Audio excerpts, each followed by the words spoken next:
Note की बाज का दावा सच है, झूठ गालीबाजो जवाब दो। वोटों का नफा नुकसान देखे बिना बहन जी जो भी कहती हैं डंके की चोट पर पूरी दमदारी से कहती हैं। चाहे वो आरएसएस की शाखा में सरकारी कर्मचारियों के जाने को लेकर हटाए गए प्रतिबंध को लेकर हो, राम मंदिर को लेकर दलित आदिवासियों को सचेत करने को लेकर हो कि मंदिरों से दलित आदिवासी दूर ही रहे, चाहे भोले बाबा के सत्संग में हुई भगदड़ में मारे गए सैकड़ों लोगों के मरने को लेकर हो, उनके द्वारा कहा गया कि सबसे पहले भोले बाबा की गिरफ्तारी हो, तब जांच आदि कानूनी कार्यवाही हो।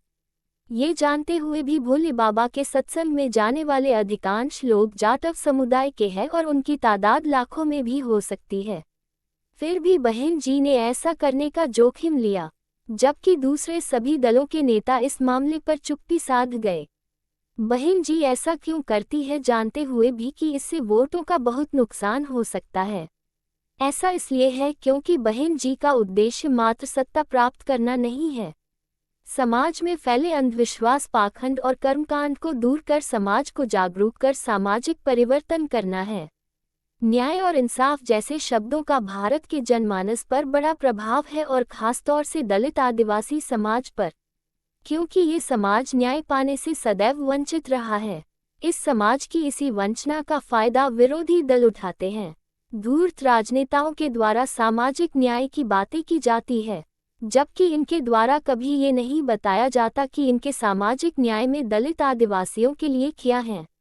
यदि इनके शासन की निष्पक्षता से जांच करें तो पाएंगे कि इनके सामाजिक न्याय वाले शासन में भी दलितों के बड़े बड़े नरसंहार, शोषण, उत्पीड़न, बलात्कार और संविधान द्वारा मिले गए आरक्षण का विरोध और इनके खिलाफ तरह तरह के षड्यंत्र ही शामिल हैं।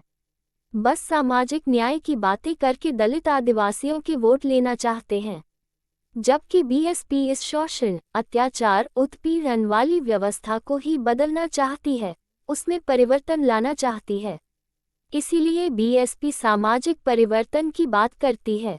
इस सामाजिक परिवर्तन के काम में भले ही सत्ता प्राप्त करने में समय लग जाए, पर सामाजिक परिवर्तन करते हुए प्राप्त की गई सत्ता ज्यादा मजबूत और चिरस्थायी होगी। बाबा साहेब डॉ. अंबेडकर और कांशीराम साहेब के नक्शे कदम पर चलने वाली नेता है हमारी बहन जी। बहुजन समाज मान्यवर कांशीराम साहेब का सदैव ऋणी रहेगा, जो उन्होंने बहन जी जैसा नायाब हीरा बहुजन समाज का नेतृत्व करने के लिए दिया। साभार।